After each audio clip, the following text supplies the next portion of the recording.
Political, entertainment, sports और हर तरह की न्यूज़ के लिए फेस न्यूज़ चैनल सब्सक्राइब करें और इंस्टेंट अपडेट्स के लिए बेल आइकन ज़रूर दबाएं। दिल्ली अल्पसंख्यक आयोग के कार्यालय में आयोजित एक गोष्ठी में फेस ग्रुप द्वारा मशहूर साईं भजन गायक सूफी हमसर हयात निज़ामी को डॉक्टर कलाम स्मृति एक्सीलेंस अवार्ड से सम्मानित किया गया। यह सम्मान इन्हें आयोग के चेयरमैन जाकिर खान और फेस ग्रुप के चेयरमैन डॉक्टर मुश्ताक अंसारी के हाथों भेंट किया गया। इस मौके पर सर्वकॉन वोल्टेज स्टेबलाइजर के मैनेजिंग डायरेक्टर हाजी कमरुद्दीन सिद्दीकी, डायरेक्टर जाकिर हुसैन सिद्दीकी व मोहम्मद इकराम एडवोकेट खास मेहमान की हैसियत से मौजूद रहे। गोष्ठी में फनकार सूफी हमसर हयात निज़ामी व मजहर हयात निज़ामी ने अपने फ़न का मुजाहरा भी किया।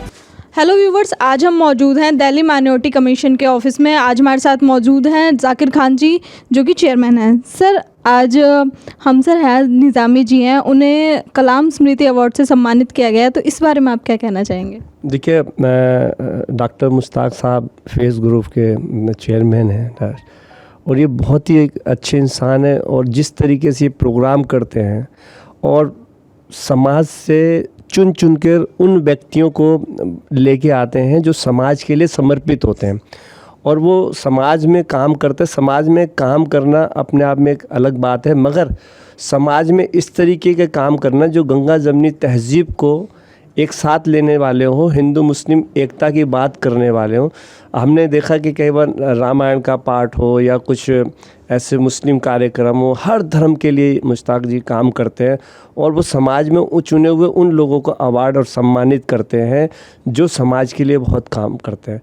अब हमसर हयात साहब निज़ामी साहब का अपने आप में एक बहुत बड़ी शख्सियत हैं। उन्होंने समाज के लिए जो काम किया है कि आप जो जिस तरीके से कव्वाली गाते हैं, सूफीज़म में जिस तरीके से आप हज़रत अमीर खुसरो के लिए जो उनके लिए जो उनकी कव्वालियाँ हैं उनको किस अंदाज से गाते हैं, कोई भी उस घराने में मैं नहीं सोचता हूँ उनके जो अल्फाज हैं अमीर खुसरो साहब को कोई अदायगी आसानी से कर सकता हूँ। मगर मैंने हमसर हयात निज़ामी जी को सुना है कई मरतबा और जिस अंदाज से वो गाते हैं लगता है कि उस ज़माने में हज़रत अमीर खुसरो के ज़माने में हम पहुँच गए।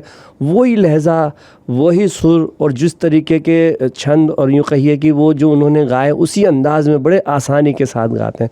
और हमसर साहब के जो आज नवाजा गया डॉक्टर अब्दुल कलाम आज़ाद अवार्ड से, वो भी एक बहुत बड़ी हिंदुस्तान की शख्सियत थी। और हमसर निज़ामी साहब के लिए मैं यही कहना चाहूँगा कि जिस तरीके से आप साई संध्या में गाते हैं वो इस तरीके से हिंदू मुस्लिम एकता और तहज़ीब को ज़िंदा रखे हुए हैं।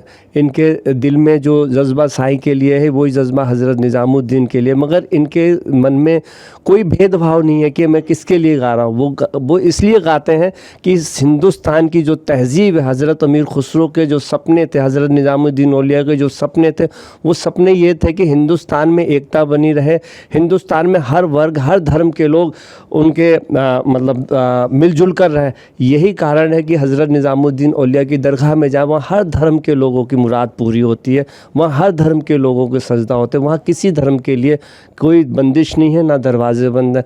हमसर हयात जी की उस सोच को देखते हुए फेस ग्रुप के मुश्ताक साहब ने जो अवार्ड दिया वो तारीफ़ काबिल है। मैं भी कहूँगा कि हमसर हयात निज़ामी साहब जैसे जितने भी हमारे समाज में लोग हैं उनको सम्मानित होना चाहिए। सर, आज आपको डॉक्टर कलाम स्मृति अवार्ड से नवाजा गया है, तो इस बारे में आप क्या कहना चाहेंगे? कैसी फीलिंग है आपकी? मेरे लिए मैं ये सोच रहा हूँ कि मुझे इतनी बड़ी शख्सियत के नाम से नवाजा गया है जिनके सामने खड़ा होना भी बहुत बड़ी बात है। तो अब्दुल कलाम साहब के अवार्ड से मुझे नवाजा गया। मैं बड़ा शुक्रगुजार हूँ चेयरमैन साहब का, जाकिर खान साहब का, कि उन्होंने मुझे ये अवार्ड से नवाजा और हमारे मुश्ताक अंसारी साहब ने मुझे मदहू किया, याद किया और जिनका जिक्र कर रहे हैं हज़रत नबूवल्लाह हज़रत अमीर खुसरो। तो मैं बस यही कहना चाहूँगा कि इस तरह दुनिया से नफ़रत को मिटाया जाए, प्यार का एक नया कानून बनाया जाए, मंदिर और मस्जिद के झगड़े को मिटाया जाए, भाई को भाई से गले लगाया जाए। यही मेरा मैसेज है और मैं इस अवार्ड के माध्यम से ये कहना चाहूँगा कि हिंदुस्तान हमारी जन्मभूमि है, हमारी कर्मभूमि है। और दूसरी बात यह है कि जो बुज़ुर्गों ने हमें सिखाया है गंगा जमनी तहज़ीब, वो हम बरकरार रखेंगे आने वाली पीढ़ी के लिए। जितनी भी आने वाली पीढ़ी हैं, जितने भी फ़नकार मुझे सुन रहे हैं, जितने भी सुनकार मुझे सुन रहे हैं, उन सभी से ये कहूँगा कि आज का ये दौर जो हालात चल रहे हैं, हम इसको बेहतर करें और जिनसे भी हमारा प्यार है, रिश्ता है, हम उन तक ये मैसेज पहुंचाएं कि आज हम जिस हालत में गुजर रहे हैं उसको संभालने के लिए हमें बहुत कुछ चीज़ें करनी है और जो मन में जो हमारे विश्वास है हिंदुस्तान के लिए, भारत देश के लिए, वो बनाए रखें। और एक मैं हमारे मुश्ताक भाई का इशारा है कि कुछ तो आपने हज़रत अमीर खुसरो का जिक्र किया है चेयरमैन साहब ने, तो मैं चाहूँगा हज़रत अमीर साहब का एक कलाम पेश किया जाए। एरी सखी मोरे पिया घर आए, एरी सखी मोरे पिया घर आए, भागे लगे इसी आंगन को, एरी सखी मोरे पिया घर आए, भाग लगे से आंगन को, बल बल जाऊं मैं अपने पिया के चरण लगायो निर्धन को,